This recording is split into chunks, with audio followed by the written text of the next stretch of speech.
All right, we are back to the podcast. My name is Doug Sandler from Turnkey Podcast Production. That guy over there, the good-looking one in the Under Armour shirt, his name is John. And if you're not seeing, if you're watching this on video, you got what I'm saying. But if you're watching this on audio, you're not seeing any of these things. Mr. John Browning, John, welcome back to Building Your Best Life. Welcome back, Building Your Life, not just your portfolio. We have so many names for this podcast, I can never remember the name of the podcast. John, where the hell am I today? You're still in California. I'm still in Florida. We're still good. Yeah. Well, let's build our best life with our audience today. Did I say that kind of right? Yeah, that's exactly right. It's really all about that. It's not about your money. Your money's just a tool. And you use that tool All to right. build Well, the life that you want. I am always concerned. I get this thing, it's called FOMO, fear of missing out. And I'm always concerned that I'm going to be missing an opportunity, missing a way in which I can either have more income in retirement or have enough savings going into retirement so that I can create some sort of cash flow for myself to last my lifetime. Now, the big variable in that is I don't know how long I'm going to live. So, how do we make sure we're not missing out on some big things, John? What do we do? You've got to talk to somebody who is not trying to sell you just one product, who is not trying to sell you the next big thing, and somebody who thinks in more than one or Mm. two or even three sort of dimensions, so to speak. We got to do a podcast on that and what that means. But so many times, even with financial advisors, they'll stick on one idea, and because they stick on that one idea, and the same thing happens with individuals, right? Depending on what their perspective is, how they grew up, what their parents did, something that happened in their life. Maybe they get really conservative because they lost a lot of money, or they saw their parents lose a lot of money in the markets, or they got laid off one time and it was ruinous, and then once they have it, they want to hold on to it and they hold on too tight. Different things like that. Or like I've talked about before on this show, the idea that a really outdated strategy that Yeah. worked really well at one point, like the 60-40 portfolio, which I've explained a bunch of times. 60% equities, 40% bonds, and this is all you need, and this is works. It doesn't work anymore. But people get stuck there, and there's a lot of uh I guess I'm part of it, right? Because I'm doing this podcast, but there's a lot of bad information out there. If you just do a YouTube search or a Google Mm-hmm. search, especially if you Google 60-40 portfolio, there's a lot of people out there still tell you it'll work. I can show you the math. I'm happy to do that and show you when it has worked, when it hasn't worked, and it hasn't worked in a long time. Mm. But they get stuck there and they don't realize there are a lot of different ways, more now than there was 10 years ago, to build your best life in a way that works for you, not somebody else, but for you. So the biggest challenge, I think, if I remember correctly, going way back to the early '90s when I first started, maybe in the late '80s, started saving for retirement. Let's call it. At the time, I'm a 20-something-year-old guy, and I'm just trying to figure out, okay, what's the next step for me? There was somebody that was a financial planner and advisor that was just in insurance. And then another guy was Mm. promoted just to put money in a 401k. And another guy was just put money in, into I don't even know if Roth was around back then, or tax free and retirement, whatever we could do. It was so singularly focused that you're 100% right. These guys had one product to sell. It was probably the one that offered them the greatest commission, or the one that they worked for a company, and that was the company that believed in this particular methodology. With so many things that are out there, how do we know what is the opportunity to take advantage of, and which is the one that's like, no, that's too old school? How do we know this?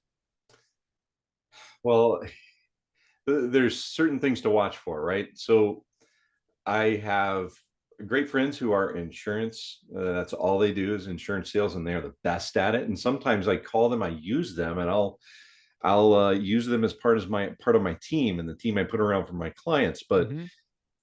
to a hammer, everything's a nail, right? Totally.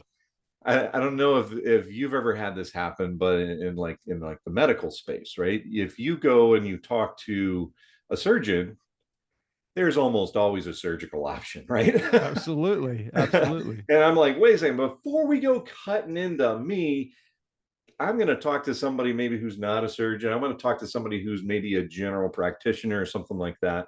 It's just getting harder and harder to find these days. But um, I want to talk to somebody who's independent. And that's why I'm in an independent registered investment advisory firm. I want that independence, because part of the reason that I created Guardian Rock Wealth was because I saw so many times I work for XYZ firm, they won't allow me to do Right.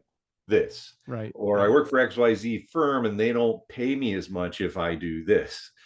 I want to be product agnostic. I want to be asset allocation agnostic. So like the insurance, if you only sell insurance, that's the only way you get paid. Correct. So you're going to say, well, what you need is you need annuities and life insurance, and you need a lot of it, right? When you go to and you talk with an independent financial advisor, that I get paid if you add an annuity to your portfolio. I get paid if you add a life insurance, and I get paid if you don't. So you want somebody getting paid, by the way. You do not want it for free, and frankly, you do not want it at a discount. Would you go to a surgeon that was the best price? I wouldn't. No. Maybe you would. I don't know, but I wouldn't. But you want people getting paid on the other side. But that's what you run into. You want, when you're talking to your financial advisor, you want them to bring up the idea of insurance. You want them to tell you about that. And annuities, you want them to tell you about annuities, because they're important tools in the overall creation of your portfolio, which is what creates the life that you want. All right. How else do I get there, get cash flow, have savings in retirement as I'm getting there without feeling like I'm missing an opportunity? What else am I missing? Well, one of the other really common things that happens is there's a few, right? So you'll hear you need to transfer everything into a Roth IRA. So pay the taxes now, because you want to pay taxes on the seed, not the harvest, right? Because the harvest is bigger, right? And I want to pay taxes. I want to pay taxes on a smaller amount than a larger amount. And that is very important. And I agree with that. But 100% Roth, 100% tax-free in retirement is just bad math. Mm-hmm. Okay. And I could go into that mathematics, but we don't have time here. Reach out to me if you want to know that math and what it looks like. Very important. Or I want to do all insurance or annuities, because I want that guaranteed income. I get to say guaranteed for once in my life. It's the only time I can say that. We can't guarantee really anything, right? But in the insurance industry, that you can purchase an annuity that gives you a guaranteed income for life. Mm-hmm. Comes just like your paycheck came. For that, you're going to pay for it. There's a cost for that insurance, and you get essentially a lower return. But as a portion of your portfolio, to know that check is coming every single month, there's a place for that, especially as you get older and nearing retirement. But it's certainly most likely is not what you want all of your assets in, because it may not be keeping up with inflation. And you very well and probably can do much better on your own with the help of a financial advisor in the markets. I'm saying the markets as a whole. The 401k is another thing that I hear advisors all the time. Max out your 401k. That's the most important thing. Again, I'm going to challenge that. That can be really bad math for a lot of people. And the reason for that is now they have Roth 401ks, which is great if you have that option at your firm. But given your financial situation, maxing that out as opposed to something else may absolutely be the wrong thing for you. And it can be, as you're starting out, maybe you shouldn't be maxing out that 401k, because you really need that emergency fund. Mm-hmm. I'm making this more simple than it actually is. But and then when you're making a lot of money, maybe you should max out. But we're kind of sort of in that middle where you're not making just a boatload of money, but you're making enough that you could max that out. but maybe you should keep something in a less expensive vehicle. A lot of people think their 401k is free. It's not. But you might put it into a less expensive vehicle that's also tax advantaged, that you may have more freedom to invest in a way that better suits your needs. It's not always, see, it's not always or never. It's never always or never, right? That's the idea. So if you're not getting that good, solid financial advice from somebody who thinks about the whole picture, you very well probably are missing out. And somebody maybe from a different perspective than you came from. I run into people all the time that just they won't. There's nothing I could say that would convince them that they could be so much better off if they would just get their money out of the bank, out of the bank CDs. And they'll be just going down, going down and spending everything down and down and down. And they get even more scared then. And at some point, they're right. At some point, yeah, you got to keep it in the bank because you're going to need it tomorrow. Mm-hmm. And it's really, really sad to me to see that. And those that have big assets that are like that, what they don't realize is what you mentioned earlier, is that we don't know how long we have. We don't know how long it needs to last. So, oh yeah, I've got like a lot of money. Well, what if you need long-term care? It costs 10 grand a month. Well, if you need memory care that costs 10, 15 grand a month, that nest egg goes away really, really fast. 100%, 100%. What do you say to the person that says, "Oh, I've been told I can't take money from my 401k until I'm 55 and a half." I've heard that so many times that I just thought that was just the reality. I know you can take it, but isn't there some huge penalties on taking money out of your 401k? Again, here it is. People are just very simply uninformed, and it's not, it's normal. Why would you be necessarily informed about that if it's not what you do every day? But yes, so the idea is if you take money out of your 401k before you're 55 and a half, you get a 10% penalty if you don't do it right. Okay, if you do it right and with a plan in mind, there is an IRS rule that allows you to take it out of your 401k in specific increments for several years in a row before you retire. And why would you do that? Right. And the reason is, number one, maybe get it into a less expensive option than your 401k, maybe get it into an option that allows for maybe a death benefit. Mm-hmm. So maybe that's a life insurance product. Right, right. Maybe you don't have the Roth option in your 401k and you want to transfer some of that into a Roth.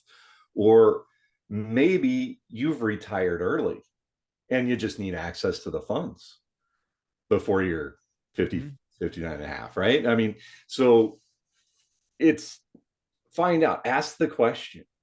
Don't just assume because everybody said you got to be 59 and a half to take money out. And the other thing about that, by the way, just as an aside, do the math.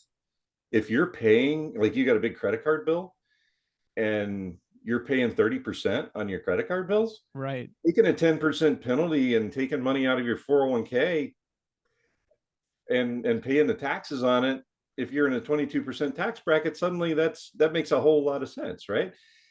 So just keep all of that type of thing in mind, and having somebody who does this every second of every day, that's who you want to talk to. You want to talk to somebody who has your best interest in mind and will inform you because it's what they do.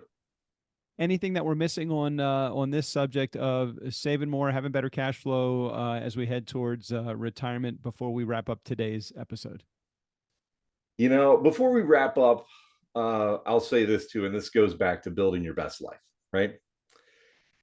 You may have been told that you can't have what you love most because you got to just keep saving. And those are the savers out there. Go get your latte, enjoy your life. You don't know if you got tomorrow. And yeah, you got to be careful and you can't go into excess and you can't, spend more money than you have, but enjoy your life. Mm-hmm. you've first responders, another big one. We should do a whole episode on first responders, but first responders and some other folks too, like teachers and government workers, have this thing called a drop program, right? Mm-hmm. It's fantastic, right? But they've gone from getting paid sort of okay and a lot of their jobs not great to suddenly, wait a second, I've got access to, a lot of times it's $1 million. They're millionaires and they didn't even realize it. Mm-hmm. Mm-hmm. Because of this program that they have. And if you don't plan for that right, if you only talk to your union rep or you only talk to your buddies around the water cooler, you might be missing out on some really amazing opportunities that could put you in a much better place. So again, get informed, talk to an independent third party person who has your best interest in mind, that's not just selling one thing, not just selling mutual funds, not just selling insurance or whatever it is, but can think about and offer you, we'll call it the world. These are your options, and then help you decide which one's right for you. And if you're listening to this podcast, the guy I would have you listen to and have a conversation with would be that guy on the other side of the microphone, other side of the camera, Mr. John Browning. So, John, what is the best way for someone to get in touch with you to learn more about what you do and what Guardian Rock does as well? Well, it depends on whether you're tech savvy and you like that cell phone or not. But the easiest way that I've found to do it is to get your phone out and text the word life to 321-421-5213. So you type that in there, 321-421-5213 on your cell phone, and then type in life, and you'll get a link. And that will bring up my digital business card, and you'll be able to click wherever you want and get all the information that you need, or schedule a meeting with me, or go out to guardianrockwealth.com. And that's wealth with a TH. And there's a contact us form. And aside from the contact us form, there's a lot of just free information that you can look at and learn from. All right. Well, you got all the contact information. If you didn't catch that all and you didn't have your paper and pencil standing by on the side ready, just head over to the show notes. That's that technical side of this podcast. It's a little spot on your Spotify or Apple Podcast link that you can scroll down to, and you can see all the information, contact information, how to get in touch with John. Thanks for tuning in another week. John, thanks for being here on the podcast, and we'll see you again next week with another great topic. All right. We'll see you next week.